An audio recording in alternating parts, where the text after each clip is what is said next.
बलांगीर जनसाधारण हित को दृष्टि रखा पूर्व बलांगीर जनसाधारण बलांगीर उन्नति प्रति कौन चिंताधारा गोटे सुंदर पदक्षेप सुंदर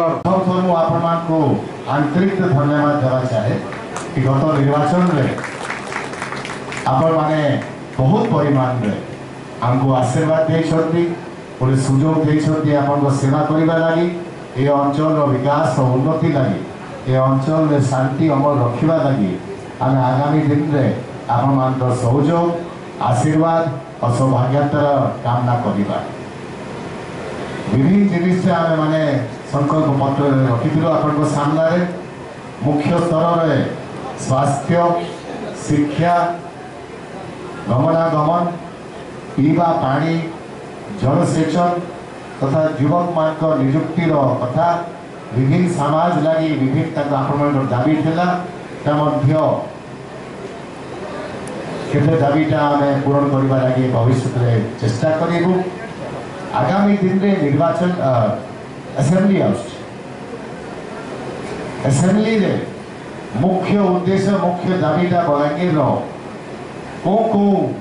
प्रसंग को लेकर आम मैंने आप लोकप्रतिनिधि हिसाब से ट्रू रिप्रेजेंटेटिव हिसाब से केमी आम मैंने आगामी दिन में काम करवा तार लगी सहभागितार कार्यक्रमता रखाही मु चाहूँगी कि आपण मानकर व्यू नहीं करी आपण मानकर सजेशन नहीं करी बलांगीर आगामी 5 वर्ष में असेंबली भितर हो ना असेंबली बाहर हो ओडिशा सरकार संगे हो केंद्र सरकार जिला प्रशासन संगे हो आम आगामी दिन में कामटा संपूर्ण करने लगी चेष्टा करवा और सब बेले मोर तो सब बेले गोटे कथाटा आप मन रखी बलांगीर विकास जड़े लोक नहीं करें मिलित भाव में दल निर्विशेष आम मैंने मिसिक एक होकर बलांगीर कथा रखा तेरे ही आगामी दिन में बलांगीर विकास हो पार्बा उदाहरण सहित बलांगीर केमी आम हाईकोर्ट बेंचटा रखा तार दाबी प्रस्तावटा आम रखा असेंबली रे तार संगे संगे बलांगीर रे गोटे एग्रीकल्चर यूनिवर्सिटी केमती आनिबा विभिन्न प्रसंग लगी आपण माने सजेशन आगु देइथिले ताको मध्य केनता कोई परिचालना करबा तार पाई मु आपण मानकर सजेशन आपण मानकर एडवाइसटा मु